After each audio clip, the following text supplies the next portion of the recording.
ओम शांति। आज है 6 जनवरी 2025।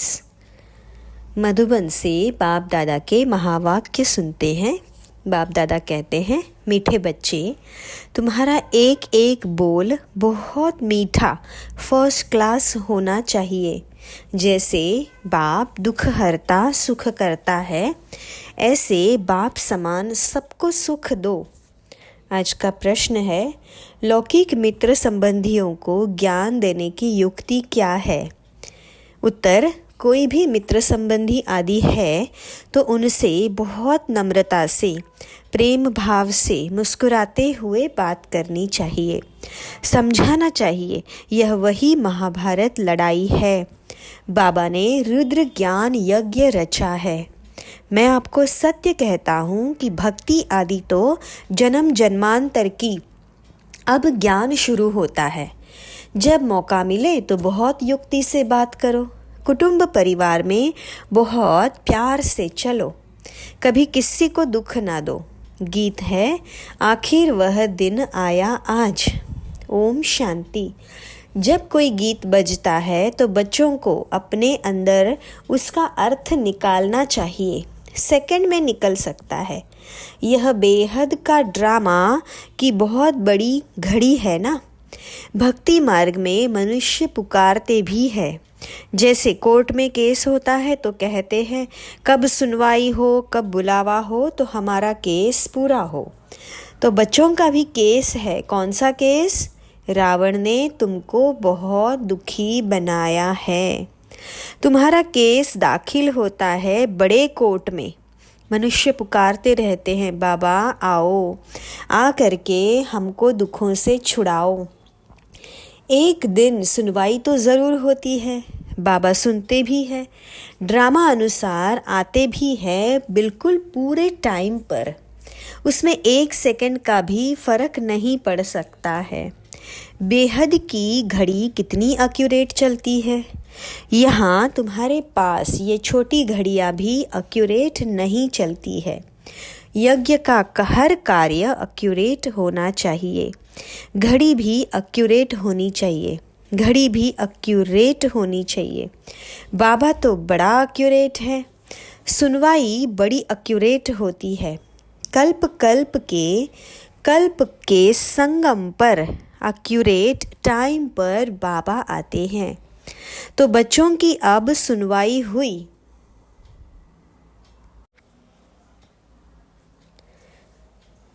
बच्चों की अब सुनवाई हुई तो बाबा आया हुआ है। अभी तुम सबको समझाते हो। आगे तुम भी नहीं समझते थे कि दुख कौन देता है।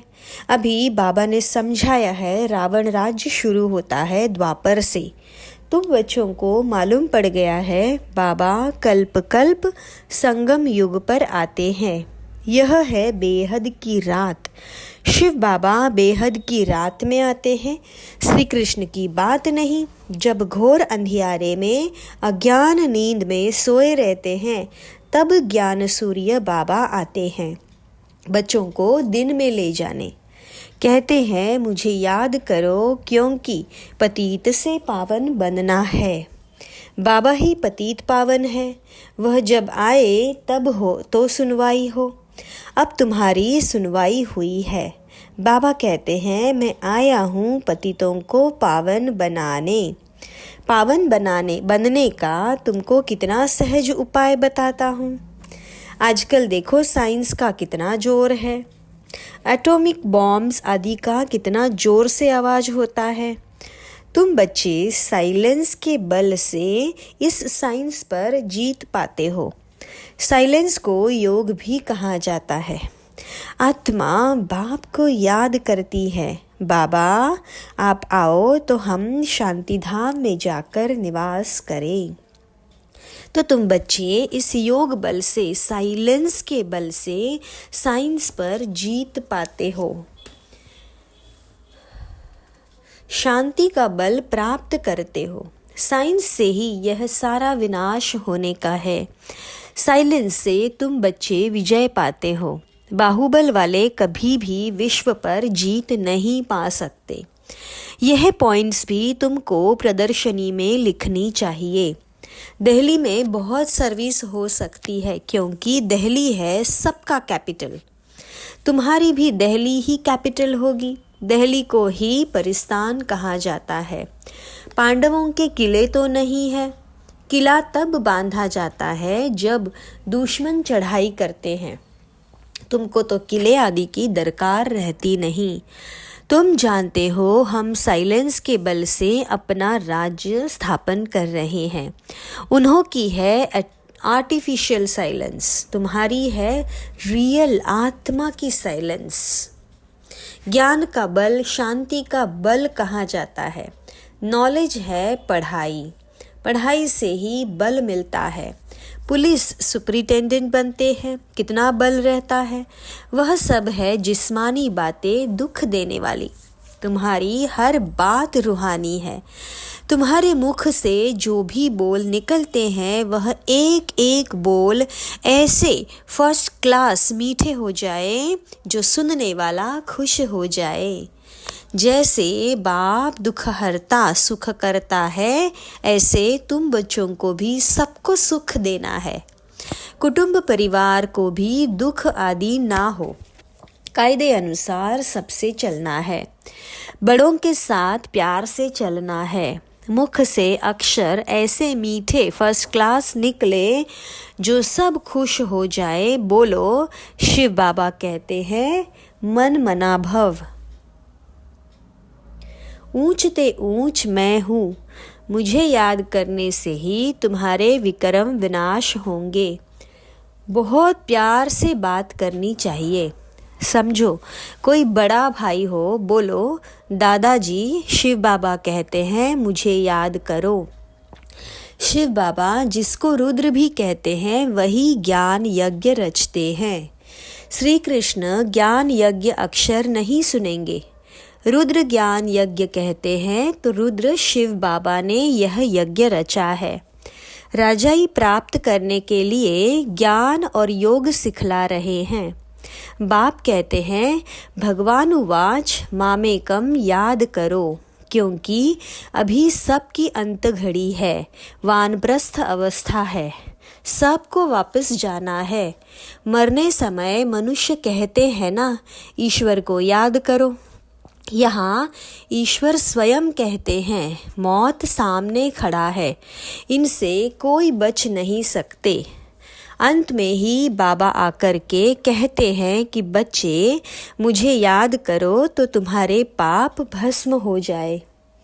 इनकी याद की अग्नि कहा जाता है। बाबा गारंटी करते हैं कि इससे तुम्हारे पाप दग्ध होंगे। विक्रम विनाश होने का, पावन बनने का और कोई उपाय नहीं। पापों का बोझा सिर पर चढ़ते चढ़ते, खाद पड़ते पड़ते सोना 9 कैरेट का हो गया है। 9 कैरेट के बाद मुलम्मा कहाँ जाता है? अभी फिर 24 कैरेट कैसे बने? आत्मा प्योर कैसे बने? प्योर आत्मा को जेवर भी प्योर मिलेगा। कोई मित्र संबंधी आदि है तो उनसे बहुत नम्रता से, प्रेम भाव से मुस्कुराते हुए बात करनी चाहिए। समझाना चाहिए यह तो वही महाभारत लड़ाई है। यह रुद्र ज्ञान यज्ञ भी है। बाप द्वारा हमको सृष्टि के आदि मध्य अंत की नॉलेज मिल रही है और कहाँ भी यह नॉलेज मिल ना सके। मैं आपको सत्य कहता हूँ, यह भक्ति आदि तो जन्म जन्मांतर की है। अब ज्ञान शुरू होता है। भक्ति है रात, ज्ञान है दिन। सतयुग में भक्ति होती नहीं। ऐसे ऐसे युक्ति से बात करनी चाहिए। जब कोई मौका मिले, जब तीर मारना होता है तो समय और मौका देखा जाता है। ज्ञान देने की भी बड़ी युक्ति चाहिए। बाबा युक्तियाँ तो सबके लिए बताते रहते हैं। पवित्रता तो बड़ी अच्छी है। यह लक्ष्मी नारायण हमारे बड़े पूज्य है ना। पूज्य पावन फिर पुजारी पतित बने। पावन की पतित बैठ पूजा करे, यह तो शोभता नहीं है। कई तो पतित से दूर भागते हैं। वल्लभाचारी कभी पाँव को छूने नहीं देते, समझते हैं यह छीछी मनुष्य है। मंदिरों में भी हमेशा ब्राह्मण को ही मूर्ति छूने का अलाव रहता है। शूद्र मनुष्य अंदर जाकर छू न सके, वहाँ ब्राह्मण लोग ही उनको स्नान आदि कराते हैं और कोई को जाने नहीं देते। फर्क तो है ना। अब वे तो है कुखवंशावली ब्राह्मण, तुम हो मुखवंशावली सच्चे ब्राह्मण। तुम उन ब्राह्मणों को अच्छा समझा सकते हो कि ब्राह्मण दो प्रकार के होते हैं। एक तो है प्रजापिता ब्रह्मा के मुखवंशावली, दूसरे है कुखवंशावली। ब्रह्मा के मुखवंशावली ब्राह्मण है ऊंचते ऊंच चोटी। यज्ञ रचते हैं तो भी ब्राह्मणों को मुकर्रर किया जाता है। यह फिर है ज्ञान यज्ञ। ब्राह्मणों को ज्ञान मिलता है जो फिर देवता बनते हैं। वर्ण भी समझाए गए हैं। जो सर्विसेबल बच्चे होंगे उन्हें सर्विस का सदैव शौक रहेगा। कहाँ प्रदर्शनी होगी तो झट सर्विस पर भागेंगे। हम जाकर ऐसी ऐसी पॉइंट समझाए। प्रदर्शनी में तो प्रजा बनने का विहंग मार्ग है, आपे ही ढेर के ढेर आ जाते हैं। तो समझाने वाले भी अच्छे होने चाहिए। अगर कोई ने पूरा नहीं समझाया तो कहेंगे बीके के पास यही ज्ञान है, डिससर्विस हो जाती है। प्रदर्शनी में एक ऐसा चुस्त हो जो समझाने वाले गाइड्स को देखता रहे। कोई बड़ा आदमी है तो उनको समझाने वाला भी ऐसा अच्छा देना चाहिए। कम समझाने वालों को हटा देना चाहिए। सुपरवाइज करने पर एक अच्छा होना चाहिए। तुमको तो महात्माओं को भी बुलाना है। तुम सिर्फ बतलाते हो कि बाबा ऐसे कहते हैं, वह ऊंचते ऊंच भगवान है, वही रचयिता बाप है, बाकी सब है उनकी रचना। वर्षा बाप से मिलेगा। भाई भाई को वर्षा देता है क्या? कोई भी सुखधाम का वर्षा दे न सके। वर्षा देते ही है सिर्फ एक बाप। सर्व का सद्गति करने वाला एक बाप ही है, उनको याद करना है। बाप खुद आकर गोल्डन एज बनाते हैं। ब्रह्मा तन से स्वर्ग स्थापन करते हैं। शिव जयंती मनाते भी हैं, परंतु वह क्या करते हैं यह सब मनुष्य भूल गए हैं। शिव बाबा ही आकर राजयोग सिखलाए वर्षा देते हैं। 5000 वर्ष पहले भारत स्वर्ग था। लाखों वर्ष की तो बात ही नहीं। तिथि तारीख सब है, इनको कोई खंडन कर ना सके। नई दुनिया और पुरानी दुनिया आधा आधा चाहिए। वह सतयुग की आयु लाखों वर्ष कह देते हैं तो कोई हिसाब हो नहीं सकता। स्वास्तिका में भी पूरे 4 भाग है। 1250 वर्ष हर युग में बांटे हुए हैं। हिसाब किया जाता है ना। वो लोग हिसाब तो कुछ भी जानते नहीं, इसलिए कौड़ी तुल्य कहा जाता है। अब बाप हीरे तुल्य बनाते हैं। सब पतित है, भगवान को याद करते हैं। उन्हों को भगवान आकर ज्ञान से गुलगुल बनाते हैं। तुम बच्चों को ज्ञान रत्नों से सजाते रहते हैं, फिर देखो तुम क्या से क्या बनते हो। तुम्हारी एम ऑब्जेक्ट क्या है? भारत कितना सिरताज था, सब भूल गए हैं।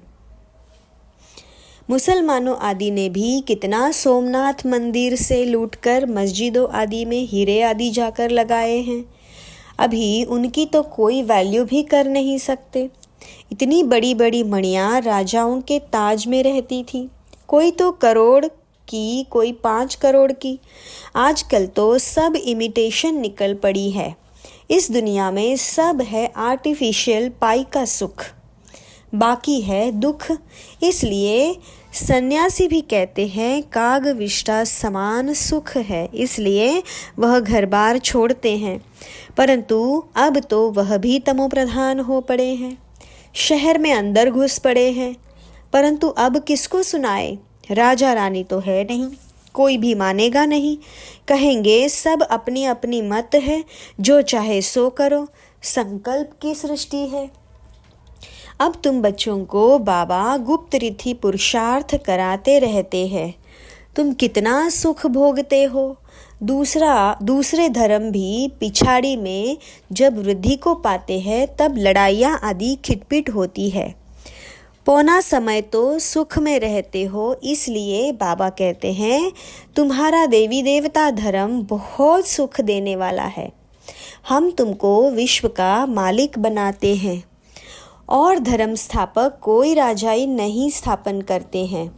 वह सद्गति नहीं करते, आते हैं सिर्फ अपना धर्म स्थापन करने। वह भी जब अंत में तमो प्रधान बन जाते हैं तो फिर बाबा को आना पड़ता है सतो प्रधान बनाने। तुम्हारे पास सैकड़ों मनुष्य आते हैं परंतु कुछ भी समझते नहीं। बाबा को लिखते हैं फलाना बहुत अच्छा समझ रहा है, बहुत अच्छा है। बाबा कहते हैं कुछ भी समझा नहीं है। अगर समझ जाए बाबा आया हुआ है, विश्व का मालिक बना रहा है, बस उसी समय मस्ती चढ़ जाए।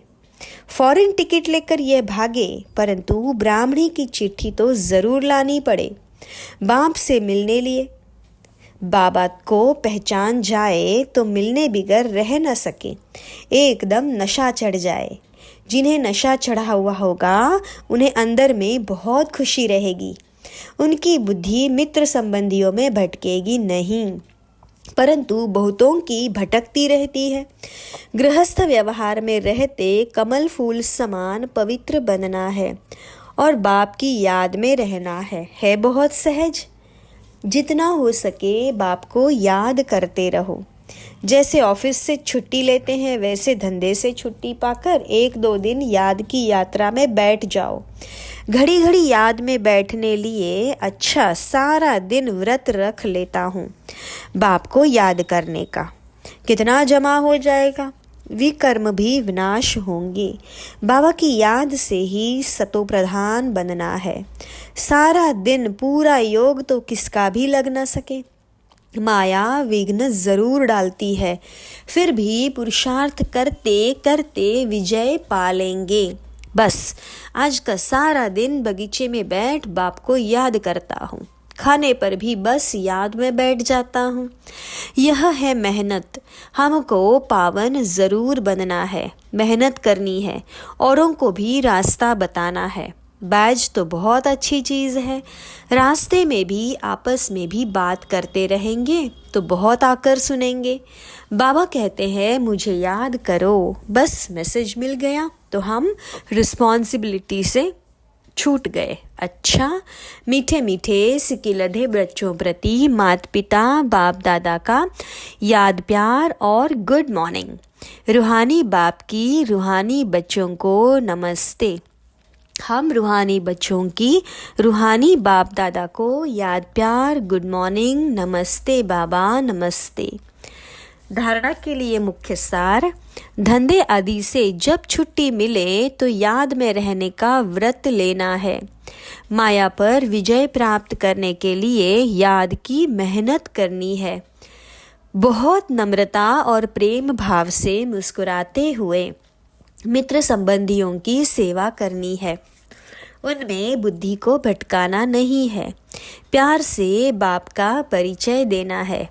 आज का मधुर वरदान, चलते फिरते फरिश्ते स्वरूप का साक्षात्कार कराने वाले साक्षात्कार मूर्त भव।